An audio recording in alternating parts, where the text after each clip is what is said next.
Hello everyone, आज है 23 अगस्त और आज इस वीडियो में हम बात करेंगे मुथूट फाइनेंस के बारे में। 1035 रुपए के आसपास शेयर ट्रेड कर रहा है। इनका जो रिजल्ट आया था जून क्वार्टर का वो बहुत ही खराब था और यही वजह थी कि उसके बाद एक शार्प करेक्शन हमें देखने को मिला, लेकिन अब धीरे धीरे लग रहा है कि शेयर जो है वो कंसोलिडेट कर रहा है।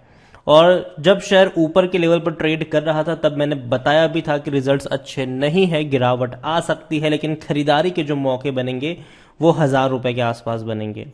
ठीक है, और अभी ये उसके आसपास देखने को मिल भी रहा है। तो बातचीत भी करेंगे कि चल क्या रहा है यहाँ पर। कंपनी ने एक बहुत बड़ी अनाउंसमेंट भी करी है, उसको लेकर भी हम डिस्कस करेंगे, लेकिन उससे पहले अगर आपने अभी तक चैनल को सब्सक्राइब नहीं किया है तो प्लीज अभी इसे सब्सक्राइब कर लीजिए, क्योंकि आगे भी बहुत सारे वीडियोस हैं जो आपको काफी ज्यादा हेल्प करेंगे।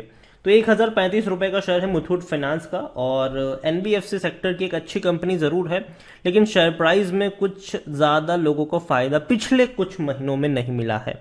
एक महीने में जहां शुरू हुआ वहीं पे खत्म हुआ, लेकिन इस बीच 1021 रुपए तक का लो भी है और इसके साथ साथ 1185-88 के रुपए के आसपास का हाई भी था। बहुत बड़ी तेजी इसने दिखाई थी और जैसे ही रिजल्ट्स आए थे मैंने उसी वक्त बनाया था कि देखो अब ये शेयर टूट सकता है क्योंकि रिजल्ट्स अच्छे नहीं है।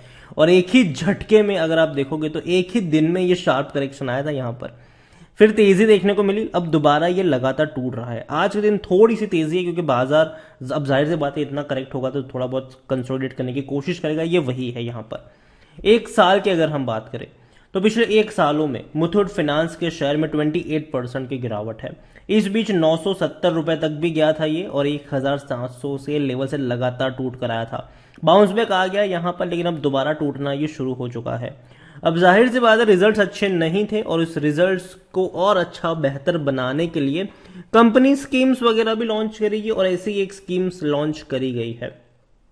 उस स्कीम्स के तहत customers to win 100 kg gold, ये स्कीम है। ठीक है, अब देखो यहां पर किसी एक को 100 kg नहीं मिलेगा, ये नॉर्मल ट्रांजेक्शन के ऊपर है कि ऑफर कर रहा है कि 1 मिलीग्राम का आपको गोल्ड ऑफर कर रहा है, 24 कैरेट गोल्ड ऑफर कर रहा है ईच ट्रांजेक्शन। अब यहां पर कुछ इस तरीके से है कि अनाउंस करी गई है आज ही ये कि launch of milligram reward program. ठीक है, मिलीग्राम रिवॉर्ड प्रोग्राम फॉर इस customer. Under this reward program all the transaction with Muthoot group will be rewarded with at least a milligram of gold.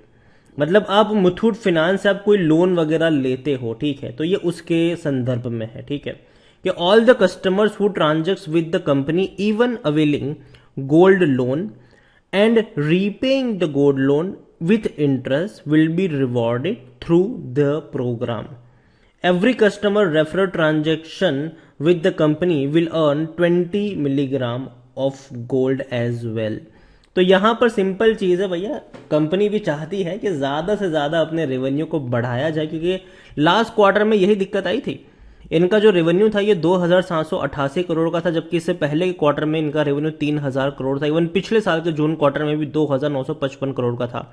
मतलब पिछले साल से कंपेयर करो या पिछले क्वार्टर से कंपेयर करो, रेवेन्यू में गिरावट थी और सेम तरीके से गिरावट इनके प्रॉफिट्स में भी थी। इस बार का जो प्रॉफिट आया है वो 819 करोड़ का आया है, जबकि इससे पहले 1000 करोड़ का था और इससे पहले 975 करोड़ का था। तो दोनों ही सूरतों में प्रॉफिट भी टूटा था इनका, रेवेन्यू भी टूटा था। कंपनी जाहिर सी बात है, और इसके अलावा कंपनी अभी अगर आप देखो तो और ब्रांचेस भी खोल रही है, जिसके लिए इनको अप्रूवल भी मिल चुका है आरबीआई की तरफ से। तो कंपनी ज्यादा से ज्यादा अपनी रीच को बढ़ाने की कोशिश कर रही है और उसके साथ साथ कुछ नई नई स्कीम्स भी लॉन्च कर रही है। यहां पर अगर आप देखोगे तो 16 अगस्त का ही है ये, जहां पर आईसीआईसीआई डायरेक्ट की तरफ से खरीदारी की मतलब होल्ड करने की सलाह 1300 रुपए का टारगेट इनको दिया गया है। इतना ही नहीं, according to Moneycontrol user 29% लोग कह रहे कि बेच दो, 71% लोग कह रहे खरीदारी करो। मुथूट फाइनेंस डेफिनेटली इनके रेवेन्यू काफी अच्छे तरीके से ग्रो हुए, 12,000 करोड़ से भी ज्यादा का इनका रेवेन्यू देखने को मिला था फाइनेंशियल 2022 में, लेकिन पहले ही क्वार्टर में रेवेन्यू इसके एवरेज जितना भी नहीं था। मतलब रेवेन्यू टूट रहा था, जो कैसे अच्छे संकेत नहीं थे और यही वजह थी कि रिजल्ट्स आने के बाद एक ही दिन में कंपनी ने 15% की गिरावट दिखाई थी। प्रॉफिट भी आप देखो तो लगातार बढ़ रहे थे, 1000 करोड़ के प्रॉफिट इनके क्वार्टरली देखने को मिल रहे थे, लेकिन अब 800 पे आ चुके हैं। मतलब की गिरावट है, रेवेन्यू में भी गिरावट है, प्रॉफिट्स में भी गिरावट है। मुथूट फाइनेंस की बात करें तो अभी के लिए देखो कंपनी फंडामेंटली काफी स्ट्रांग है, डेफिनेटली खरीदारी करने का सही मौका है, क्योंकि शेयर ओवरबॉट जोन में नहीं, कोई भी रेड फ्लैग नजर नहीं आ रहा, अच्छा डिविडेंड भी पे कर रहा है। अगर आप डिविडेंड की बात करेंगे मुथूट फाइनेंस में। तो कंपनी ने इस साल 20 रुपए का डिविडेंड पे किया है, साल में एक ही बार करते हैं। पिछले साल भी 20 रुपए का था, उससे पहले 15 रुपए का था। तो अच्छा डिविडेंड कह सकते हो आप कि कोई खराब तो नहीं है। और देखो लॉन्ग टर्म में पैसा बना है, ठीक है। शॉर्ट टर्म में भले ही आपको ज्यादा देखने को ना मिले, एक साल में भले ही 28% की गिरावट हो, लेकिन अगर आप 10 साल का ग्राफ देखोगे तो डेफिनेटली जब भी गिरावट आई है खरीदारी के मौके बने हैं। अगर आप यहां पर देखिए 75 का शेयर था, तेजी बनी थी, ठीक है। 2017 से लेकर 2018 के दौर में ये टूट रहा था, लेकिन दोबारा रफ्तार पकड़ी इसने। अब इतनी बड़ी गिरावट मुथूट में पहले पिछले 10 सालों में पहली बार इतनी बड़ी गिरावट आई है। कोविड के वक्त आई थी इससे पहले, ठीक है, कोविड के वक्त जरूर आई थी इससे पहले, तो दूसरी बार कह सकते हो आप उसके बाद। लेकिन दोबारा बाउंस बैक करेगा ये शेयर, दिक्कत की बात नहीं है मेरे हिसाब से। और 10 का इसका पी है जो सेक्टर पी 18 से तो कम ही है, सस्ता ही है। 63% एनालिस्ट जो है वो खरीदारी करने की भी बात यहां पर कर रहे हैं। शेयर होल्डिंग की अगर हम बात करें तो 73.37% की होल्डिंग प्रमोटर के पास है, 8.32% की होल्डिंग म्यूचुअल फंड्स के पास है, 1.35% की होल्डिंग डोमेस्टिक इंस्टीट्यूशन के पास है, 12.13% की होल्डिंग एफआईएल्स के पास है, 4.83% की holding retail and other parties के पास देखने को मिल रही है। उसमें से भी रिटेल इन्वेस्टर के पास सिर्फ 2.77% की ही होल्डिंग देखने को मिल रही है। देखिए ओवरऑल मुथूट फाइनेंस को लेकर मैं एक ही चीज कहूंगा कि कंपनी 1000 रुपए के आसपास शेयर ट्रेड कर रहा है।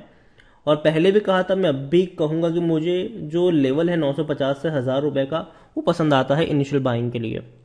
रीजन ये है कि वहां से बाउंस बैक के चांसेस काफी अच्छे नजर आ भी रहे हैं।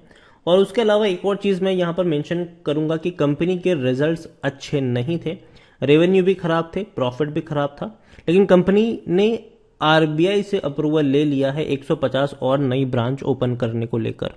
अगर आने वाले दौर में इस चीजों को और बेहतर तरीके से अपनी रीच को ये बढ़ा पाते हैं और जिस तरीके से नई नई स्कीम्स लॉन्च हो रही है अगर उसको भी ठीक से ये कर पाते हैं तो डेफिनेटली कंपनी बेहतर है।